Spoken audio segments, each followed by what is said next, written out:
Miškai yra paslaptinga ir rami vieta.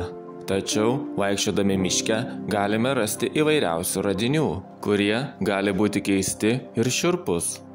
Apie tokius radinius šiandien ir papasakosiu, kurie buvo rasti Lietuvos miškuose. Vienas grybautojas, vaikščiodamas miške, aptiko šiurpų radinį, kuris jį suglumino ir prajuokino. Kažkas sugalvojo atsikratyti senu kojos protezu. Įdomu, kaip jūs reaguotumėt radę tokį radinį. O čia matome vienos grybautojos darytą nuotrauką, kuri šį grybą pavadino ateiviu. Ateivį primena ir ši neatpažinto gyvūno kaukolė. Įdomu, kokiam gyviui ji galėtų priklausyti.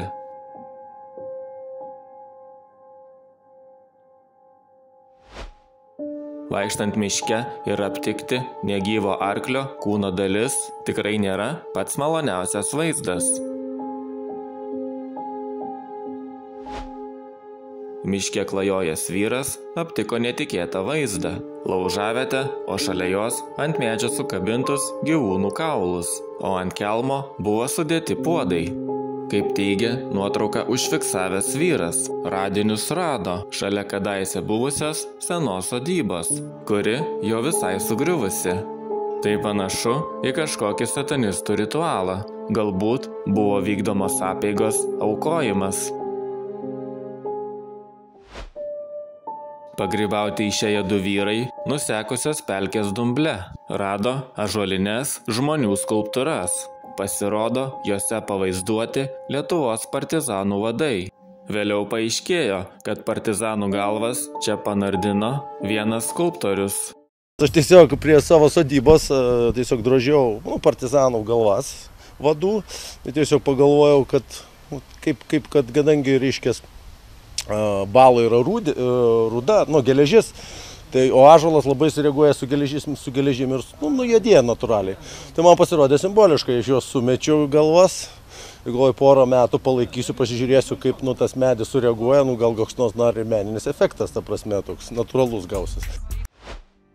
Manau, kiekvienas, vaikščiodamas miške ir aptikęs skrynę, norėtų pažiūrėti, kas jos viduje.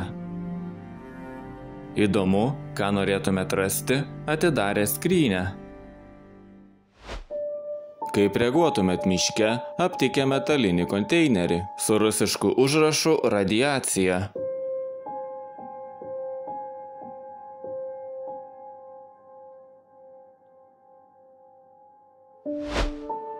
Miško glūdumoje vaikštinėję vyrai aptiko aiškiai žmogaus rankų statinį, iš akmens sudėtą šulinį. Aplink negyvos dvasios, bent kelių kilometrų spindulių. Apžiūrėjus vietovę nebuvo rasta jokios sodybos liekanų. Iškilo klausimas, kas viduryje miško pastatė tokį daiktą ir kokia jo istorija.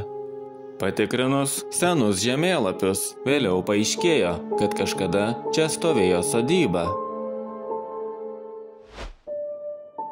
O štai čia vieno vyro miške aptiktas akmuo, kuris iki šiol yra neįminta mįslė.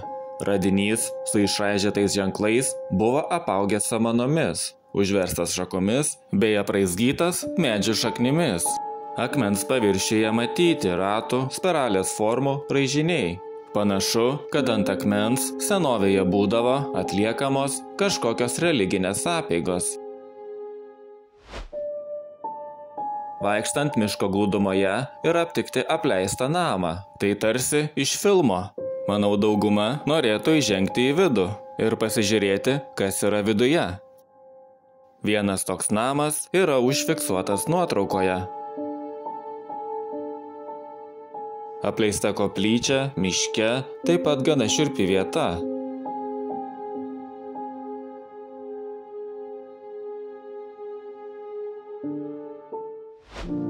Šiam kartui tiek. Ačiū, kad žiūrėjote. Jeigu norite daugiau video apie radinius miške, parašykite komentarą.